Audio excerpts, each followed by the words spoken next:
La première erreur que nous avons vue est l'erreur la plus sous-estimée et la plus négligée par les négociateurs débutants, à savoir ne pas bien se préparer avant la négociation.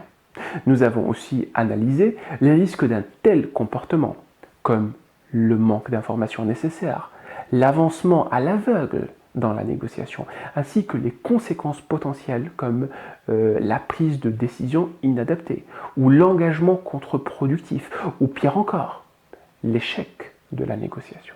La deuxième erreur que nous avons examinée est le fait de confondre les positions et les intérêts.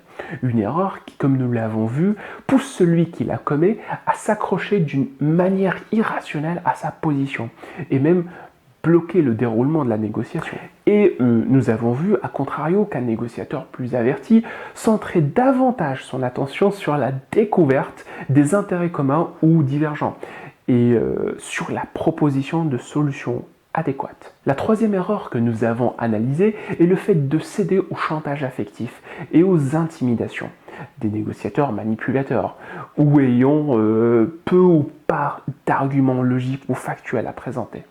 Nous avons constaté qu'un négociateur novice ou débutant avait tendance, sans trop le vouloir, à entrer dans ce jeu. Contrairement au négociateur expérimenté qui, lui, s'arrangeait toujours pour garder ses distances dans ce genre de situation, via le silence, le regard, la pose stratégique, etc. La quatrième erreur que nous avons énumérée est le fait de ne pas oser dire non.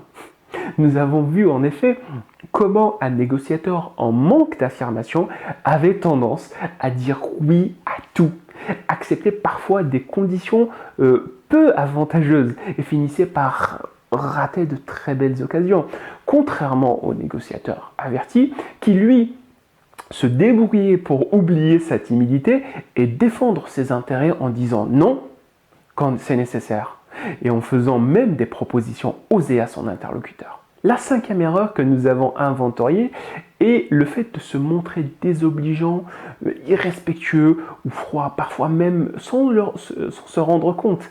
Une erreur qui, comme nous l'avons vu, était généralement commise par un négociateur en manque d'empathie, se trouvant ou se croyant se trouver dans une position de force. Contrairement aux négociateurs expérimentés qui, dans les mêmes conditions, optaient plutôt pour le respect, l'empathie, la diplomatie et la bienveillance. La sixième erreur que nous avons explorée est le fait de ne pas creuser les points flous, surtout face à des interlocuteurs utilisant des formulations ou des mots ambigus qui peuvent avoir plusieurs sens. Une erreur ayant des impacts colossaux, surtout sur le déroulement de l'exécution des points négociés, raison pour laquelle, et comme nous l'avons constaté, un négociateur affirmé aura comme habitude de chasser le flou en obligeant gentiment son interlocuteur à être précis au maximum. La septième erreur que nous avons approfondie est le fait de mal présenter ses arguments.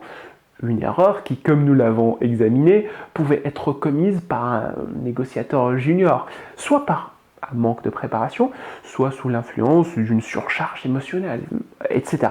Contrairement aux négociateurs expérimentés qui ne prenaient jamais le risque d'avancer des arguments bancals et qui adaptaient son raisonnement et sa présentation au contexte et à la personnalité de ses interlocuteurs.